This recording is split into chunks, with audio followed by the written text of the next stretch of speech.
Ce film est un film que j'aime beaucoup, mais qui a été le plus grand bide que nous avons fait à Mon Voisin Productions, puisqu'il est sorti le 18 novembre, quelques jours avant, enfin quelques jours après les événements.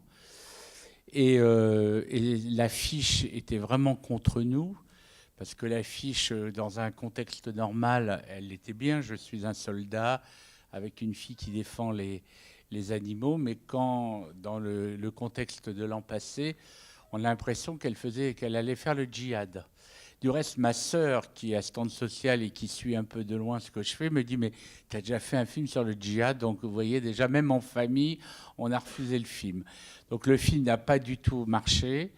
On a une très bonne presse, et pourtant, il était allé à Cannes un certain regard, donc Cannes précédent, où il a eu un très bon accueil. Donc c'est vrai que passer 2 ans, oui, 2 ans pour monter ce film, on a quand même on l'a bien financé, on a eu Heure Image, on a eu l'avance, on a tout eu, et que ça se termine avec 25 000 entrées, c'est assez violent. Alors, c'est pour ça que je suis heureux dès qu'on me demande de faire un débat où j'essaye de parler de ce film, parce que généralement on me demande à nos amours, mais j'en ai un peu marre, donc je préfère, même si je suis pas dedans, je l'ai produit. En plus, j'ai adoré les acteurs. Jean Ganglade, je le connais bien parce que je l'ai fait débuter. En plus, il a fait 37 degrés de le matin et c'était mon idée. Et Louise Bourgoin, qui est considérée plutôt comme une actrice de comédie, a montré qu'elle était puissante et qu'elle avait un univers et qu'elle avait une force intérieure. Je voulais savoir, qu'est-ce qui vous a poussé à produire ce film et pourquoi celui-là en particulier? J'ai produit ce film parce que ce que j'aime bien, c'est quand comme il y a quelquefois dans le cinéma anglo-saxon, à la fois Ken Loach, où il y a une situation sociale, et qu'en plus derrière, il y a un monde, un univers un peu fantastique, parce que ce trafic de chiens, on a l'impression qu'on ne sait pas trop. C'est toute oui, ce côté noir, ce côté un peu fantastique, un côté Fritz Lang même par moment. Toutes les scènes avec sous Oui, tout ça.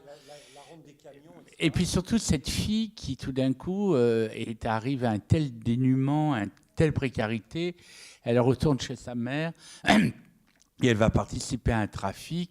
Et à un moment donné, voilà, c'est ce qui me plaisait dans ce film. C'est à la fois le réalisme, et un réalisme, et en même temps un univers qui est très important, parce que le trafic de chiens, je crois que c'est le troisième trafic en France. Et là, en plus, on a tourné en Belgique. Alors en Belgique, je crois que c'est le numéro un.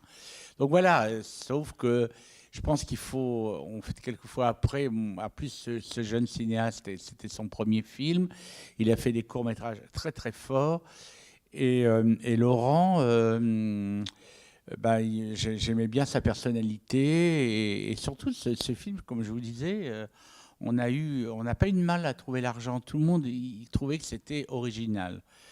Alors après le recul, je peux vous dire qu'il ne faut jamais faire un film sur le sport et jamais toucher aux animaux. Je peux vous dire que c'est rédhibitoire pour les gens, l'histoire d'animaux. Alors vous allez me dire si c'est... Oui, mais là on est dans le spectacle. Mais souvent, l'histoire des trafics d'animaux, tout ça, ça dérange les gens. Et je vais vous dire, le seul soutien qu'on a eu, et j'ai failli le dire plus vite, mais bon, Bardot, Brigitte Bardot, elle a vu le film, bah, elle a adoré le film, et elle m'a dit si je peux vous aider, bah, parce que je la connais un peu, et c'est vrai que j'ai pas eu envie qu'elle fasse des déclarations, mais peut-être que moi, si tous les... Et voilà, on n'a pas, en fin de compte, c'était le contexte qui n'allait pas avec la sortie de ce film. Voilà. Pour le rôle de Jean Ganglade, on avait pensé à Daniel Auteuil, parce que Daniel Auteuil est plus présent au niveau du box-office, bien que c'est moins vrai maintenant. Et on avait pensé à lui, et donc il a refusé. Et pas bon, parce qu'il ne sentait pas le rôle, j'en sais rien. Ensuite, on a pensé à Olivier Gourmet.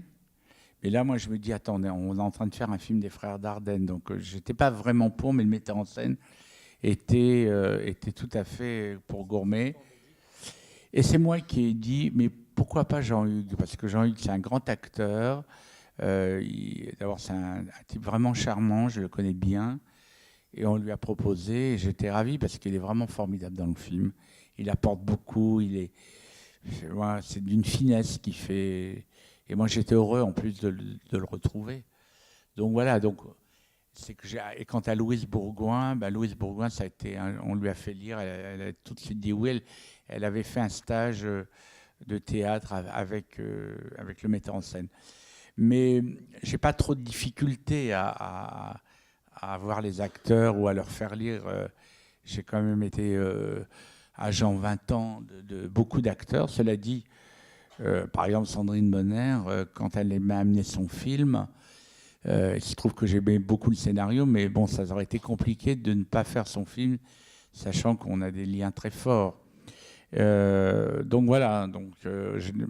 Par rapport à d'autres producteurs, il y a ont certainement beaucoup plus de difficultés, parce que moi, ça fait quand même 40 ans que je suis dans ce métier. Du coup, je voulais savoir, vous, en tant que directeur de casting, en fait, comment vous procédez pour justement dénicher des talents? Non, mais que procédiez, parce que c'était une autre époque, donc maintenant tout a changé. Il n'y avait pas Internet, il n'y avait pas les portables, il y avait surtout quelque chose qui se perd. Ou du reste, il y avait des relations, c'est-à-dire qu'un metteur en scène, moi, quand je faisais du casting avec Sauté ou avec Godard ou avec Polanski, souvent je faisais par rapport à un personnage, un tri, c'est pas un beau mot, mais une sélection sur des gens que j'avais envie de présenter.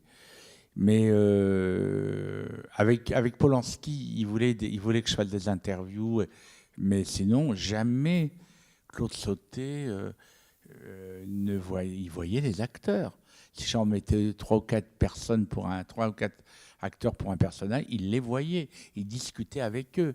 Maintenant, tout se fait de là mais c'est quand même important de rencontrer quelqu'un, parce que maintenant, par Skype, les acteurs font leurs essais chez eux, ils les envoient. Alors, en tout cas, moi, pour 10%, la fille qui fait le casting que j'aime bien, je dis, moi, je veux les règles à l'ancienne. Hein. Tu rencontres les gens, tu leur parles, et après, je veux que le metteur en scène les rencontre. Et qu'on arrête parce que c'est compliqué pour un acteur de débarquer, il n'y a pas le metteur en scène, il y a le casting, quelquefois, il n'est pas là, c'est un assistant. Et il y a...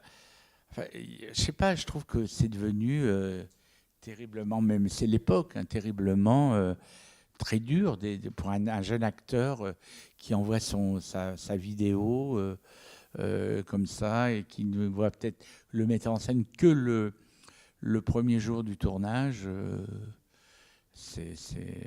J'aime pas trop ça, voilà.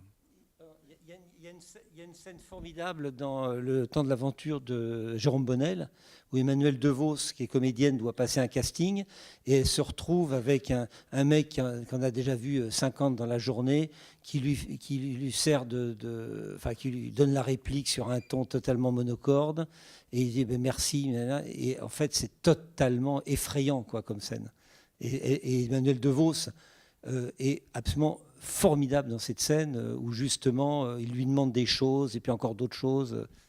Mais moi, si vous voulez, si vous avez envie, sur YouTube, il y a beaucoup de mes essais que j'ai fait faire à Binoche, à Dahl, à Bonner, et vous verrez, enfin, quand on voit par exemple Béatrice Dalle qui n'a jamais vu une caméra, et ses premiers essais, il y avait du soin. J'avais essayé de faire sortir ce qu'il y a à l'intérieur d'une personne. Je vous souhaite bonne chance. Hein. On va dîner comme on en a. Ah oui, d'accord.